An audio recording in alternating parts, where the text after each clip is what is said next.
1122 जो है वो काम तो शुरू हो चुका है, लेकिन वो रनिंग में नहीं आई। खुदा न खास्ता यहाँ पर कोई एक्सीडेंट हो जाता है, हमने बाहर लेकर जाना होता है तो गाड़ी चकवाल से मंगवाने पड़ती है। 2 सीमेंट फैक्ट्रियाँ हैं, एक डीजी सीमेंट है और एक पाकिस्तान सीमेंट है। उसकी जो लोडिंग होती है ना वो यहाँ से ही जाती है। अगर वो मोटरवे से ना जो पुल है वहाँ से बाहर की तरफ से अगर इस तरह कोई बाईपास निकाल दिया जाए तो काफ़ी आसानी हो सकती है, हादसात भी कम हो जाएंगे। एक ट्रेलर भी रुक जाए ना तो सारा रोड ब्लॉक हो जाता है। जी, मैं मौजूद हूँ कलर कार में जनाब रफ़ीक अनमोल साहब के साथ। रफ़ीक अनमोल साहब जो इस इलाके में किसी तारुफ के मोहताज नहीं हैं। रफ़ीक अनमोल साहब थिंकर हैं और पाकिस्तान की प्रोग्रेस के बारे में बहुत ज़बरदस्त रिपोर्टिंग करते हैं। तो आज हम रफ़ीक अनमोल साहब से ये पूछेंगे कि जनाब क्या वजह है कि इतना कीमती इलाका कलर कहार प्रोग्रेस नहीं कर सका। रफ़ीक साहब जी, पहले तो मैं आपका शुक्रिया अदा करता हूँ कि आपने मुझे अपना कीमती टाइम दिया है, बहुत शुक्रिया। पहली बात ये है भी कलाकार तरक्की क्यों नहीं कर रहा। कलाकार तरक्की इसकी वजह से नहीं कर रहा, यहाँ पर जो भी सियासी आते हैं बस बातें करके चले जाते हैं। ये आप देख सकते हैं, रोड के हमारे हालात देख सकते हैं। ये रोड के हालात ऐसे हैं और ये जो भी बाहर से आता है वो कोई भी इन्वेस्टर आता है या जो भी आता है वो जब रोड के हालात देखता है तो वो पीछे की तरफ चला जाता है। अब मैं आपको ये बताऊं, यहाँ पर ये सैलगाह भी है हमारे पास। सैलगाह के जो वहाँ पर भी लोगों ने आना बहुत कम कर दिया है। किस वजह से कर दिया है कि सिर्फ़ और सिर्फ ये रोड के हालात की वजह से। लोग जो वहाँ पर जो कारोबार कर रहे हैं वो बड़े डिस्टर्ब हैं, गरीब लोग हैं, बड़ी उनको परेशानी हो रही है और सिर्फ इसकी वजह से रोड के हवाले से।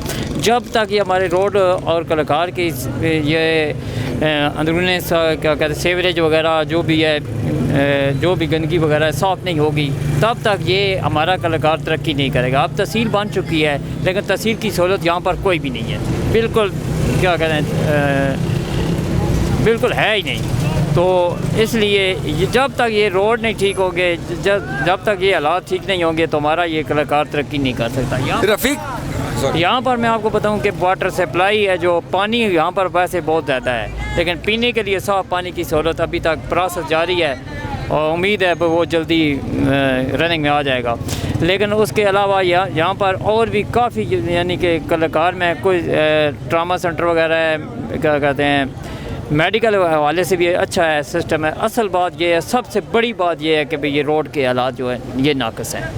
इसकी वजह से बाहर से लोग भी नहीं आते, कोई भी जो भी आना चाहता है वो इधर से आते ही हैं तो वो वापस। यहाँ पे ट्रैफिक सिग्नल क्या होना चाहिए? जी बिल्कुल ज़रूर होना चाहिए ट्रैफिक सिग्नल, ज़ेब्रा क्रॉसिंग जी वो भी होनी चाहिए। असल बात ये है कि भाई आप मुझे बताता हूँ कि ट्रैफिक सिग्नल ज़रूरी है क्योंकि यहाँ पर काफ़ी हादसात हो चुके हैं इसकी वजह से, ट्रैफिक सिग्नल की न होने की वजह से। दिखाइए ये देखें ना, रोड देखें, बिल्कुल ये कलकार का मेन रोड है जी। आई एम सॉरी सर, ये कलकार का मेन रोड है। आप देखें कि यहाँ पे ट्रैफिक सिग्नल की अशद ज़रूरत है और यहाँ पे ज़ेब्रा क्रॉसिंग होनी चाहिए जो कि नहीं है, जिस वजह से ट्रैफिक बिल्कुल बेहंगम है और उस वजह से यहाँ पे आए रोज़ हादसात होते हैं। यहाँ पे बहुत बड़े बड़े भयानक एक्सीडेंट्स हुए हैं जिसमें से एक फैसलाबाद से बस आई थी उसमें जी हाँ वो मोटरवे पे हुई थी। वो बच्चों का जो हादसा हुआ था पेश हुआ था, काफ़ी बच्चे अल्लाह ताला को प्यारे हो गए हैं।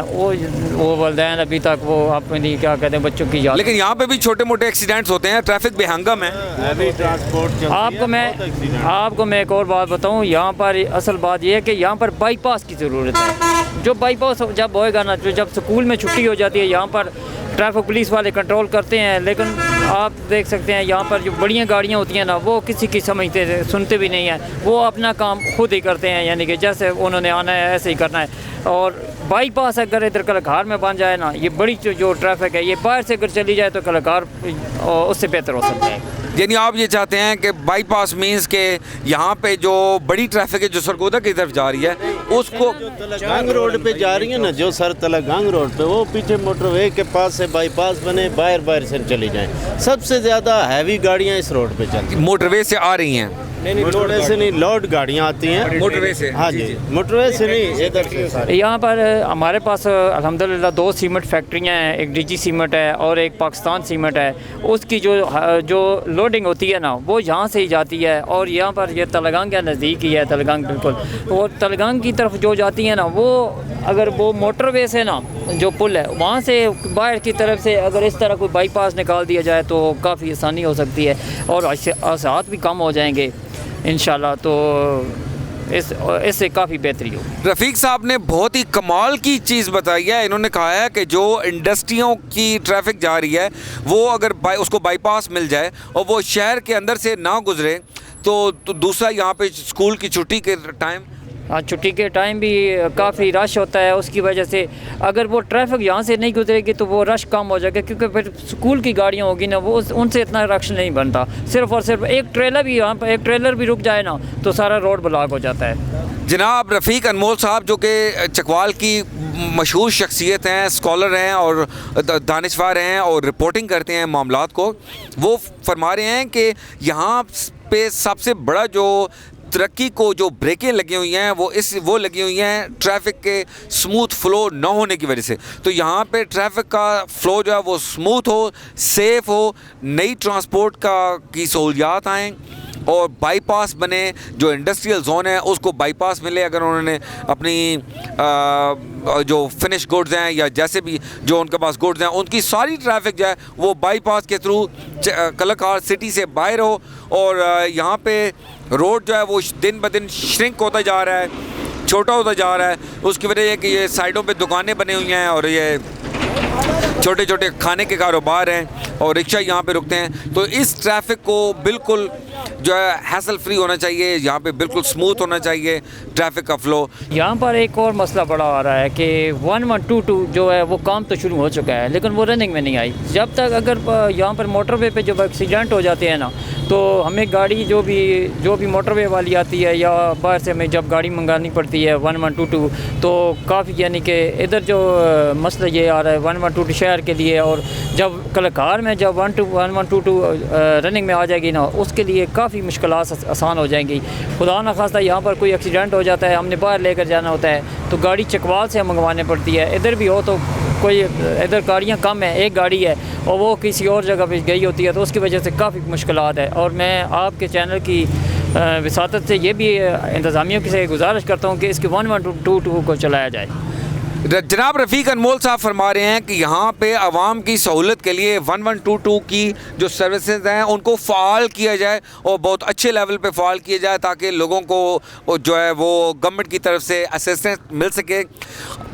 होना तो ये चाहिए कि हादसात को कम से कम किया जाए, लेकिन हमारे मुल्क में इस तरह की अभी क्योंकि हमारे पास फाइनेंशियली हमारा मुल्क इस तरह के नहीं है कि वो बड़ी इन्वेस्टमेंट कर सके। लेकिन आप ये देखें कि जो टूरिज़म का एरिया है यहाँ पे ओवरसीज़ पाकिस्तानी से और जो दूसरी इंडस्ट्रियाँ उनसे भी पैसा यहाँ पे उनको लाया जा सकता है जिससे ये इलाका डेवलप किया जा सकता है। तो ये इलाका लाजमी प्रोग्रेस होना चाहिए क्योंकि टूरिज़म में बहुत ज़्यादा पैसा आता है और इसमें बेइंतहा पैसा होता है। इसमें आप समझें कि 10,000 गुना प्रॉफिट होता है। तो अगर हम इस इलाके को प्रोग्रेस देंगे तो आप ये समझें कि आप 10,000 प्रॉफिट के जो गोल है, जो मार्जिन है, आप उसकी तरफ जा रहे हैं। तो ये इलाका एक फास्ट पेस प्रोग्रेस में आ जाएगा। टूरिज़म इंडस्ट्री जो है वो फास्ट पेस इंडस्ट्री है, यहाँ पे बहुत ज़्यादा टूरिज़म आएगी। ये इलाका बहुत जल्द प्रोग्रेस कर जाएगा अगर हम इसके ऊपर इन्वेस्टमेंट करें। चैनल ज़मीर की आवाज़ के साथ अनवार हुसैन मलिक आपकी खिदमत में हाजिर हैं और हमने जनाब रफ़ीक अनमोल साहब का इंटरव्यू किया है। Thank you very much.